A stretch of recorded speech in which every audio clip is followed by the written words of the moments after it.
Attelons-nous maintenant à ce qu'on appelle le trilemme de la blockchain. Le trilemme de la blockchain, c'est un problème avec 3 variables que l'on va essayer de régler et on va voir que ce n'est pas si simple et qu'il faut différentes approches pour essayer de régler au mieux cette problématique. Donc de quoi on parle quand on parle de trilemme de la blockchain? On parle en fait de la nécessité d'avoir un réseau décentralisé, un réseau sécurisé et en même temps un réseau scalable. Donc c'est-à-dire assez de validateurs pour avoir pas de problème de centralisation autour d'un acteur en particulier ou de quelques acteurs, de la sécurité, être sûr que notre réseau est assez résistant à la censure mais aussi à la manipulation, et être assez scalable, c'est-à-dire pouvoir passer un certain nombre de transactions et un nombre intéressant ou correct ou suffisant en tout cas de transactions par seconde. Si on prend un exemple rapide, on peut citer Bitcoin que vous connaissez. On a un réseau très sécurisé, on a un réseau décentralisé, mais on a un réseau peu scalable, puisqu'on a un bloc toutes les 10 minutes. Et donc on voit qu'on a un souci, c'est qu'on a sacrifié la scalabilité pour se concentrer sur la sécurité et la décentralisation. Si on prend un autre exemple, on peut prendre l'exemple par exemple de Solana. Solana, cette blockchain, on va avoir une blockchain qui est sécurisée, on va avoir une blockchain qui est scalable, où on peut envoyer beaucoup de transactions par seconde, mais on a une blockchain qui est peu décentralisée, car le matériel coûte très cher, c'est compliqué d'avoir une copie de la blockchain parce que ça prend beaucoup de place, puisqu'il y a beaucoup de blocs. Et donc, vous voyez qu'on a une blockchain qui a préféré s'occuper de la sécurité et de la scalabilité plutôt que de la décentralisation. Et donc, c'est très compliqué d'avoir une blockchain qui puisse répondre de façon correcte aux 3 points en même temps. Donc, si on reprend ce trilemme, on est devant un problème où il nous faut une stratégie multiple en fait pour le résoudre. Donc, dans les développements actuels de la technologie blockchain, ce qu'on va chercher à résoudre, c'est avoir une approche un peu différente, c'est-à-dire améliorer par exemple les algorithmes de consensus quand on touche à la décentralisation et adopter aussi de nouvelles architectures de réseau en règle générale pour essayer d'améliorer par exemple la scalabilité. On va en parler plus en détail tout de suite. En termes de décentralisation et de sécurité, vous l'aurez compris, ce ne sont pas forcément des choses que l'on peut négliger. Notre réseau doit être fortement décentralisé pour faire face à la censure. Il doit être forcément très sécurisé pour faire face aux abus et aux risques de hack et à la perte de confiance qui pourrait en découler. En termes de scalabilité, effectivement, nous, on veut une blockchain scalable, puisque qui dit blockchain scalable dit de la place pour passer des transactions et dit un coût de transaction plus faible pour l'utilisateur. Mais par contre, dans certains cas, l'augmentation de la capacité de traitement des transactions affecte justement négativement la sécurité et la décentralisation. On peut imaginer des attaques de type DDoS si les transactions ne coûtent rien du tout et avoir une blockchain complètement engorgée et des problèmes de ce type-là. Donc comment on va les résoudre? On va les résoudre en faisant un compromis. À chaque fois, on devra faire un compromis et on fera un compromis sur le design en fait de la blockchain. On va avoir des blockchains, comme je vous le disais, qui vont privilégier la sécurité et la décentralisation, d'autres qui vont privilégier la scalabilité. Et donc, toutes ces solutions que l'on veut innovantes vont nous amener à améliorer de façon constante les algorithmes de consensus, l'architecture du réseau et la technologie de scalabilité en règle générale. Donc, je vous remets le schéma. Vous comprenez bien qu'on doit faire des choix et que les choix qui ont été faits, eh bien, on va en parler succinctement sur cette vidéo, mais beaucoup plus en détail plus tard. Ça va être ce qu'on appelle la notion de layer. Donc, en fait, la notion de layer, c'est une stratégie qui est multiple et qui tend à résoudre ce problème du trilemme. On va avoir donc ce qu'on appelle une approche multi-layer de la blockchain et ça va permettre soit de séparer, soit d'optimiser en fait les différentes on vient de parler. Par exemple, un layer pourra se concentrer uniquement sur la sécurité tandis qu'un autre va gérer la scalabilité.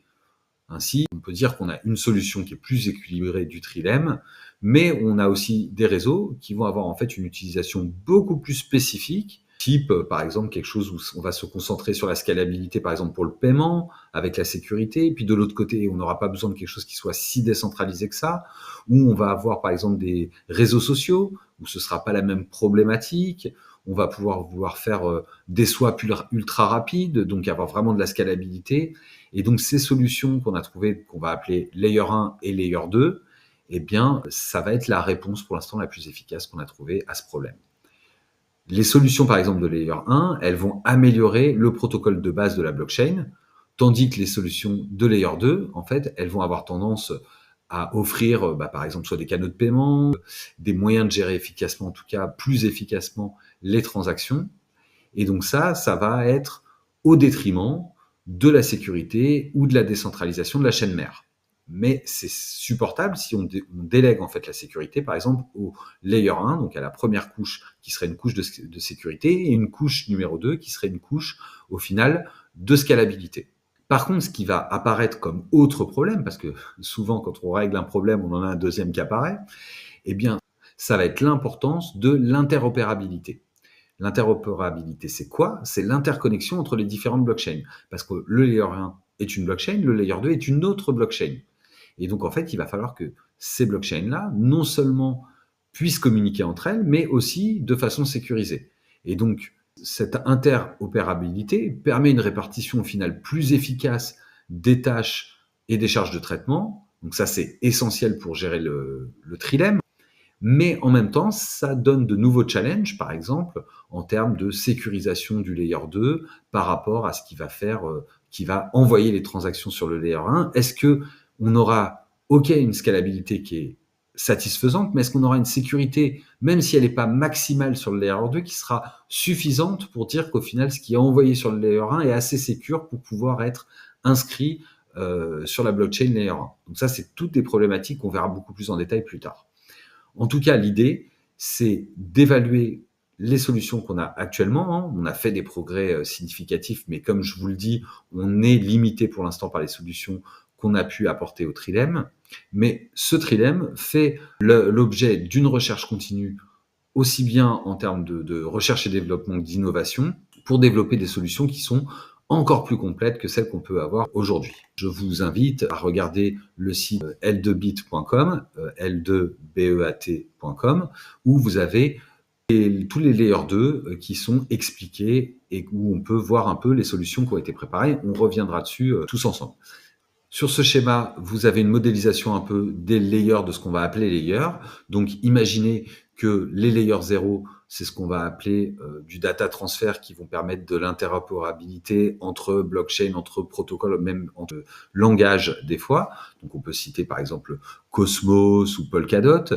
Nous, ce qu'on va utiliser le plupart du temps, c'est des layers 1, donc c'est-à-dire Ethereum, Solana, Bitcoin, vous voyez, donc ça c'est vraiment des layers 1. Sur ces layers 1, si on prend Ethereum, et ben on va avoir des layers 2 qui sont construits au-dessus, type Optimism, Arbitrum, donc qui ont des technologies donc qu'on peut citer, de roll-up, de sidechain pour Polygon, etc. Donc des modes de construction différents, mais qui restent intéressants. Et après des layers 3, où on va avoir carrément ce qu'on appelle des environnements d'application qui vont être construits directement sur ce layer 2 et qui vont permettre vraiment d'avoir quasiment une chaîne personnalisée qui permet en fait, selon le besoin qu'on a pour son application, de pouvoir faire ce qu'on a besoin et après de déléguer tout le reste, que ce soit donc la décentralisation, la sécurité ou la scalabilité, aux layers qui se situent en dessous. Donc j'espère que c'était clair pour vous. De toute façon, ne vous inquiétez pas, on reviendra sur cette notion de layer et on verra ensemble tout ce qui peut toucher au trilemme et justement toute la technologie qui est mise en place pour le réseau.